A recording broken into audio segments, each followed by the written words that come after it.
And they tell the kids the rat's tail is cut. Yeah. And that would end the story, and they wouldn't go on anymore, and everybody have to go to bed for interrupting. Yes. We would gather for spring and fall celebrations. We would sing and dance, play hand game.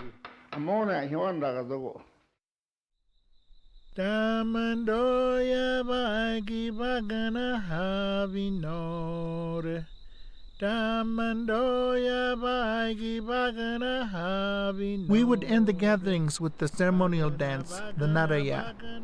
This dance was danced for the well-being of the people, for abundance of vegetation to feed the people and animals. Damandoya bagi bagana havinore.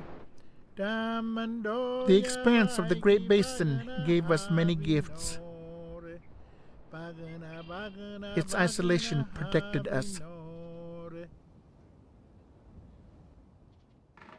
Our elders told us stories of the first European people they met. Commodore lived to be a very old man. He remembered when the Spaniards roamed this area, the longhorn cattle, and he would say that when the wind would blow, the high green grass would just wave. The Spaniards brought horses. Other tribes were able to use the horse as an advantage. The horse had no such benefit for us. Water was scarce. A grazing animal would quickly destroy the renewable seeds and plants essential to our way of life. Though we had use for the horse in certain areas, we remained traditional in our hunting and gathering ways. When slave traders began to prey on our people, we retreated deeper into our homelands for protection. Generations would pass before we saw new white faces in this land. European explorers began searching for routes across our treacherous desert. Those seeking passage to a new life, such as the immigrant Donner Party, struggled across the difficult terrain. The Mormon people established a city along the Rocky Mountains in 1847. They sent their pioneers west along the pools and mudflats of the Great Salt Lake, into the fertile valleys where we traditionally wintered. Civil War was brewing. Rich mine discoveries were made in California, Nevada, and Oregon. An overland mail route and stagecoach stations were built under urgent pressures to connect the East and West, create a nation, and preserve the Union. Mail and stage stations were built across our desert homeland. They followed precious springs.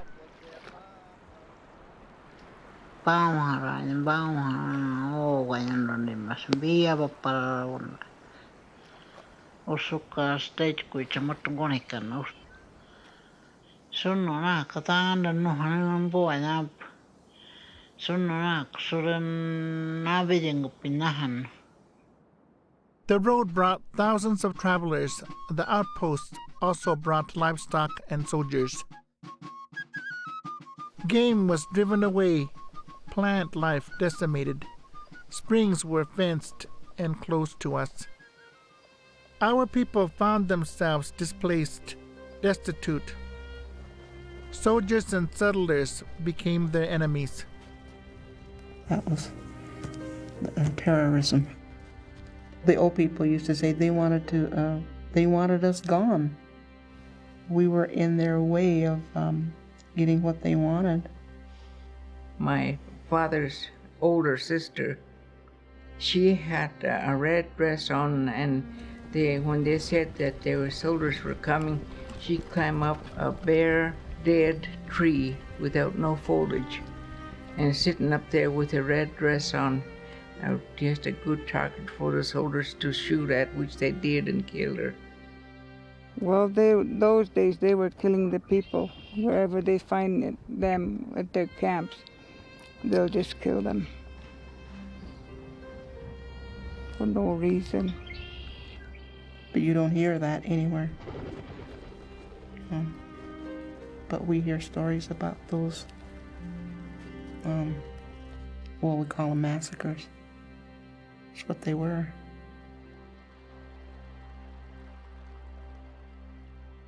On October 12, 1863, at Tooele Valley, the designated chiefs of the Shoshone Goshute tribe, Tabi, Arosam, Tinsapagwan, Harinup, signed a treaty of peace and friendship.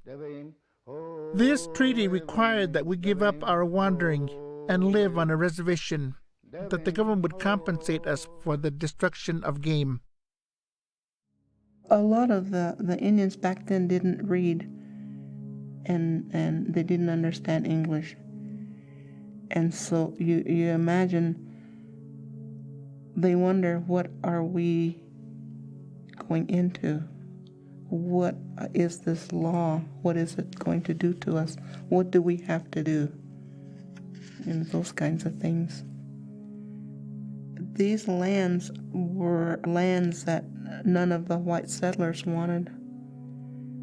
And this is why we got them.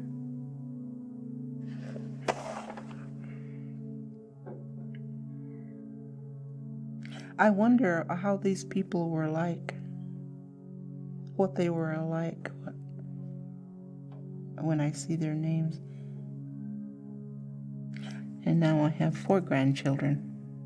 I think this is something for them to look back on, to see and think, wow, these people must have been strong people, strong-willed people, to live through all this.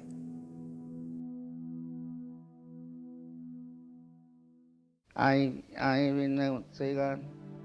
85 years old, and I can take great pleasure in telling about my life as it has been. Well, all I can say is that the Goshutes have come a long way from the time that they were, I'd say, interned on that reservation, like they were some kind of prisoners. The way my elders told me, the reason why we were there on the reservation was that the white men put us there within that barbed wire fence. And if we ever found out that we were outside that line, that we'd get taken off to jail. We came to fear the white people for that reason, because I'd say every time we see a white person, we think that they're coming to take us off the reservation and put us somewhere else, or make us a slave of some sort. I was 16 years old.